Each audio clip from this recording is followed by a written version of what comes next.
rin ng balitaan kasama si Lou Morales sa Double T sa GMS. Ito ang matapang na balita sa umaga. Ito ang magsisimula ng 4 oras at 30 minuto.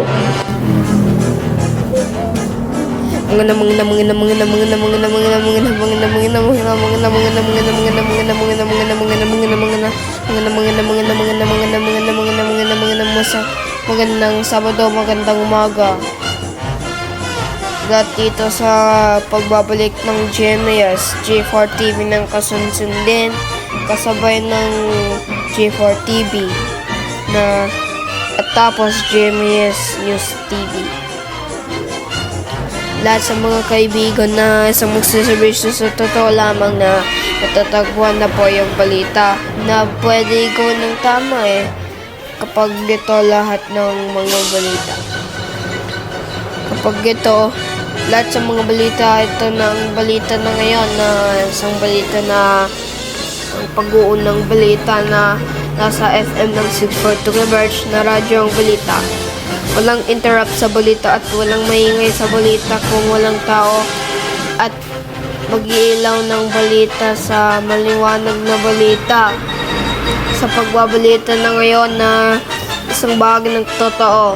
Lahat ng mga balita sa isang bahagi ng totoo sa Luzon ang panoorin sa Luzon, Visayas at Mindanao sa YouTube na isang republika o publika ng Pilipinas na isang public para sa country ng Saudi Arabia, United Kingdom, Australia, United States, Philippines, at iba pa sa mga countries dito bansa na isang magsisimula ng petsa ng Marso 14 o 14 na Marso 2026 na isang taon nito at isang buwan at araw nito na lahat ng mga balita sa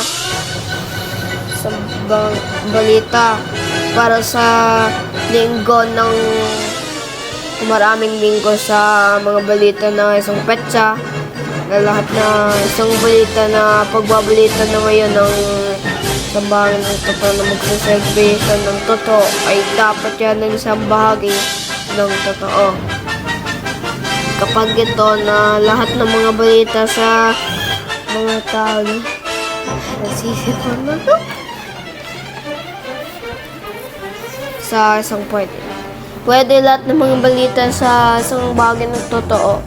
Pagaling ng may sipon at ubo sa isang baradong ilong, paggamit ng Dysodrin Kids, pambatang Dysodrin.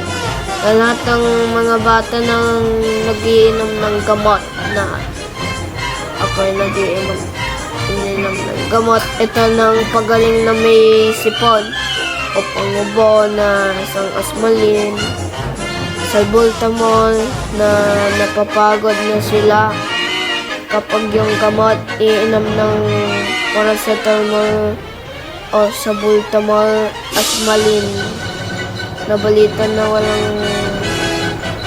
walang sakit na may ubo. Lahat sa mga balitang pagaling at may paalala dito na lahat ng mga balita na